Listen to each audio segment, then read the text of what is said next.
अस्सलाम वालेकुम नाजरीन, उम्मीद करता हूँ कि आप सब खैरियत से होंगे। तो आज हम बात करेंगे याजूज माजूज पे। तो याजूज माजूज के बारे में आपने अक्सर सुन रखा होगा कि ये बहुत ही दराज कदामत के मालिक होते हैं और बहुत ही ज़्यादा शैतानी होते हैं और बहुत ही ज़्यादा खौफनाक इनकी सूरतें होंगी और ख़तरनाक शक्ल के होंगे। लेकिन ये सभी बातें गलत हैं। कहा यह जाता है कि ये हज़रत याकूब अलैहिस्सलाम के दौर के थे और उनके उम्मती थे। तो उनमें दो ग्रोह बन गए थे।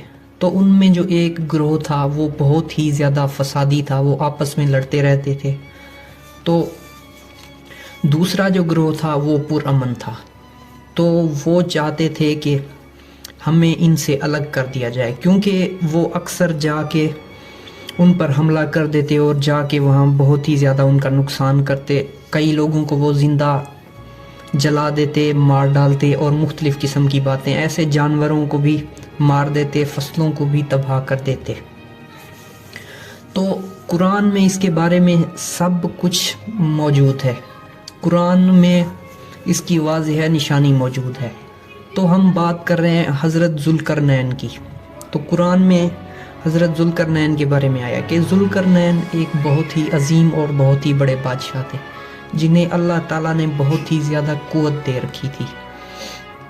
तो कुरान में आता है कि वो निकले और उस जगह पे पहुंच गए जहां सूरज गुरूब होता है, यानी कि वो मगरिब की तरफ पहुंच गए। तो ज़ुल्करनैन मगरिब की तरफ पहुंच गए जहां बहुत ही ज़्यादा कीचड़ था। तो इससे ये ज़ाहिर होता है कि वो जहां सूरज गुरूब होता है उसके करीब ही पहुंचे थे। तो वहाँ ही ये कौम आबाद थी। तो वो जो पुरअमन कौम थी वहाँ रह रही थी।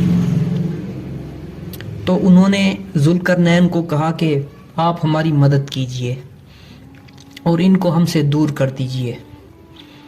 तो ज़ुल्करनैन ने पहले उनको कहा कि आप मेरी आदमियों के ज़रिए मदद करें, लेकिन वो जो कौम थी उन्होंने कहा था कि आप हमसे माल ले लें और उसके बदले में एक दीवार इनके दरमियान हाइल कर दें। लेकिन ज़ुल्करनैन ने कहा मुझे बस अफरादी क़ुव्वत ही चाहिए। तो उनको अफरादी क़ुव्वत दी गई और एक बहुत ही बड़ी दीवार, लेकिन उन्होंने जो दीवार बनाई थी वो बहुत ही ज़्यादा मजबूत थी, लोहे की थी, क्योंकि ज़ुल्करनैन जिस इलाके से आए थे वो इलाका बहुत ही ज़्यादा उस वक्त बहुत ही ज़्यादा डेवलप्ड था, बहुत ही ज़्यादा तरक्की याफ्ता था। तो वहाँ पे लकड़ी और लोहे की दीवारें बनाई, बहुत ही लंबी दीवार को पार करके आने से। तो याजूज माजूज वहीं रह गए और बाद में उन्होंने आता है कि उन्होंने कोशिश भी की और दीवार टूटी भी। तो हम में ये बातें आम हैं कि वो उससे निकल नहीं सकते या इस किस्म की बातें। तो वो दीवार टूट गई और आज भी वो जहाँ कैद हैं वो किला आज भी पाया जाता है। वो किला आज भी मौजूद है जिसमें याजूज माजूज कैद हैं और वो किसी जानवर की शक्ल के नहीं है, हमारी तरह के ही इंसान हैं, लेकिन वो बहुत ही ज़्यादा फसादी कौम है। तो याजूज माजूज का जो ज़हूर होगा वो क़यामत के करीब होगा।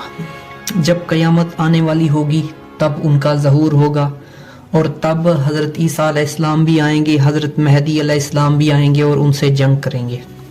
तो सबसे पहले आता है कि जब उनका ज़हूर होगा तो दरियाए फुरात का जो पानी है वो खुश्क हो जाएगा। तो आप देख सकते हैं कि दरियाए फुरात का जो पानी है वो खुश्क होना शुरू हो गया है। इसका मतलब ये है कि उनका ज़हूर बहुत ही ज़्यादा करीब है।